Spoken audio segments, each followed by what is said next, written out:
Je suis le docteur Michel Delorgeril du CNRS à Grenoble. Ma spécialité est la cardiologie, le cholestérol et les médicaments contre le cholestérol. Ma conclusion, après 3 décennies de travail sur ce sujet, est que l'affaire du cholestérol et des traitements anti-cholestérol est un épouvantable scandale sanitaire, bien pire encore que l'affaire du Mediator. C'est pourquoi j'en appelle à la population. Quand vous aurez entendu ce qui suit, je pense que vous conviendrez qu'il est urgent que les autorités de santé réunissent enfin un comité de vrais experts, vraiment indépendants de l'industrie pharmaceutique, pour réexaminer les données scientifiques existantes objectivement et revoir si nécessaire les recommandations officielles sur les traitements visant à diminuer le cholestérol. Notre but est au minimum que vous ne vous fassiez plus prescrire automatiquement des médicaments qui pourraient gravement nuire à votre santé.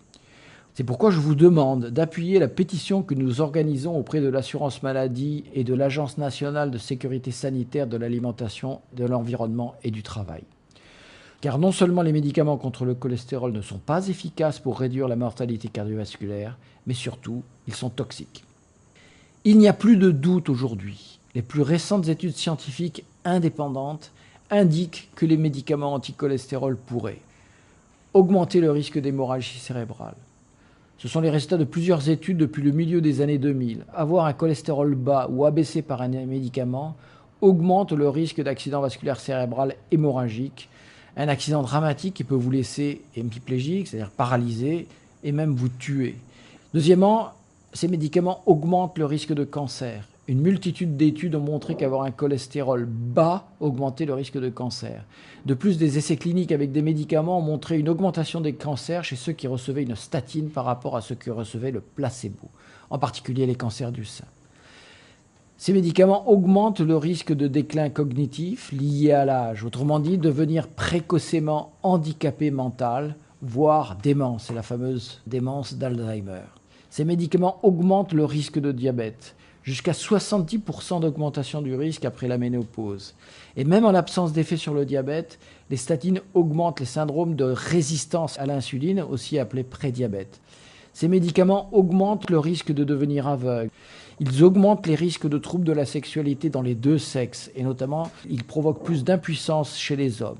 Ils augmentent les risques de problèmes rénaux, et cela de façon proportionnelle aux doses de statines administrées. Ils augmentent les risques de problèmes musculaires, tendineux et ligamentaires. Les experts parlent de plus de 50% de réduction de la capacité d'exercice.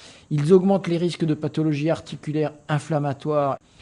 Alors, si vous prenez vous-même des médicaments contre le cholestérol, ou si c'est le cas d'un de vos proches, signez de toute urgence notre pétition en cliquant ci-dessous pour demander aux autorités de réunir des experts vraiment indépendants pour réexaminer les autorisations de ces médicaments. Ce que je vous dis est très sérieux. Depuis des années, je me consacre à la recherche sur le cœur et la prévention des maladies cardiovasculaires et des cancers. Avec d'autres experts dans de nombreux pays, nous considérons que les firmes pharmaceutiques ont dangereusement minimisé les effets secondaires nocifs dus aux médicaments contre le cholestérol et que tout est fait aujourd'hui pour masquer la réalité de cette toxicité. Un autre problème est que ces informations vitales pour les médecins et leurs malades sont aujourd'hui occultées dans la presse médicale et presque ignorées par les autorités françaises. Mon but n'est pas de vous faire arrêter vos médicaments. Cela doit être discuté avec votre médecin. Mon but est d'obtenir en urgence un comité d'experts indépendants des industriels et groupes de pression afin de réexaminer les recommandations concernant le cholestérol et les médicaments contre le cholestérol. C'est pourquoi je vous demande de signer la pétition ci-jointe à la Caisse nationale d'assurance maladie et à l'Agence nationale de sécurité sanitaire. Il y a vraiment urgence. Car au bas mot, près de 7 millions de personnes en France sont aujourd'hui traitées avec ces médicaments contre toute logique scientifique et médicale. Comment la profession médicale peut-elle faire une telle erreur sur le cholestérol et les médicaments anti-cholestérol ? La première raison est l'influence de l'industrie du médicament. Les statines, qui sont le principal médicament contre le cholestérol, constituent un des tout premiers marchés du médicament du monde. Loin devant les antibiotiques, les antidépresseurs et la plupart des antihypertenseurs et des chimiothérapies anticancéreuses. Il a rapporté Ce marché, ces 20 dernières années, 300 milliards de dollars aux firmes pharmaceutiques.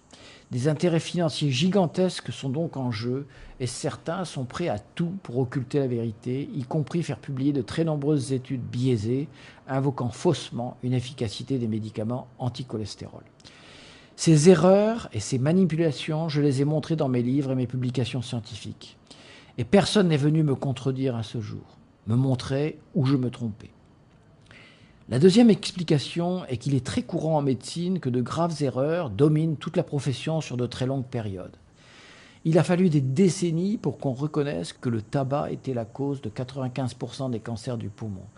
Plusieurs décennies pour interdire l'amiante, dont beaucoup de médecins liés à l'industrie niaient les dangers. 35 ans pour sortir le Mediator du marché. La question des médicaments contre le cholestérol n'est qu'un cas de plus, sauf qu'il concerne cette fois des centaines de millions de personnes à l'échelle mondiale. Du côté des études scientifiques, il faut bien comprendre qu'aucun lien de causalité n'a jamais été démontré entre la mortalité coronaire et le taux de cholestérol.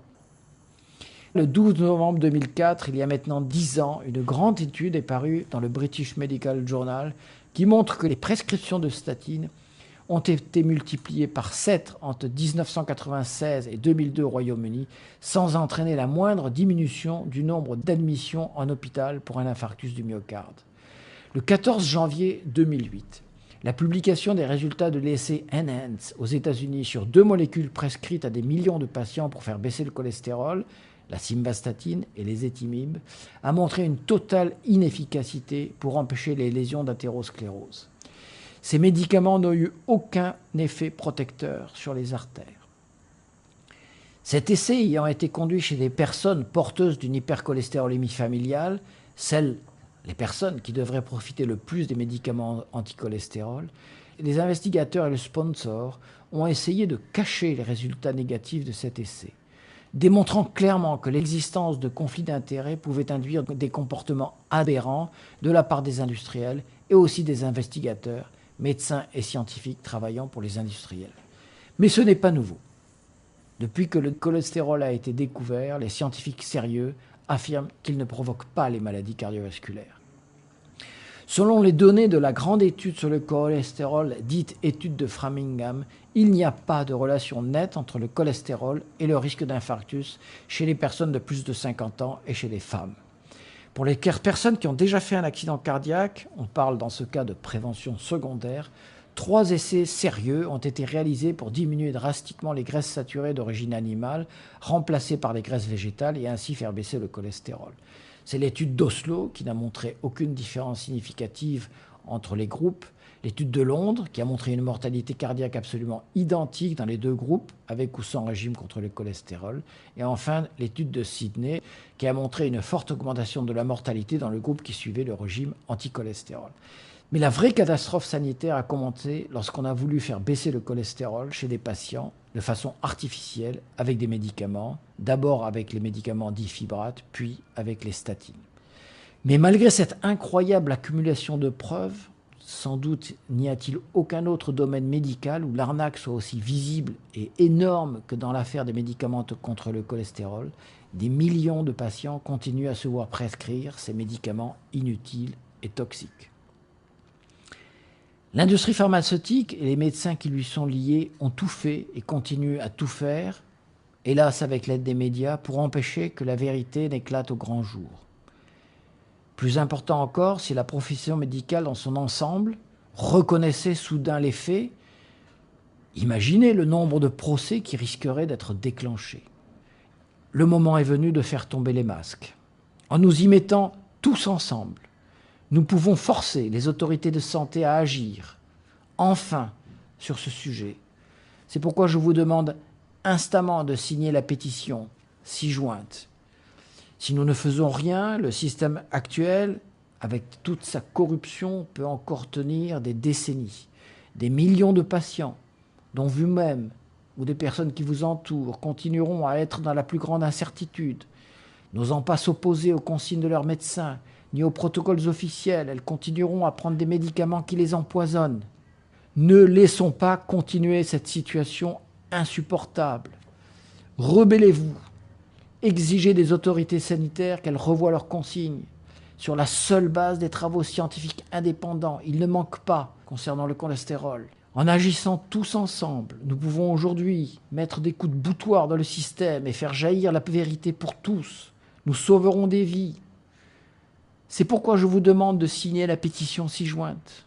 J'appelle tous mes confrères, médecins responsables, exerçant leur métier avec conscience et dans le respect du serment d'Hippocrate, à relire de toute urgence la littérature médicale indépendante au sujet du cholestérol, à revoir leurs prescriptions concernant les statines et autres médicaments contre le cholestérol et à signer eux aussi notre grande pétition.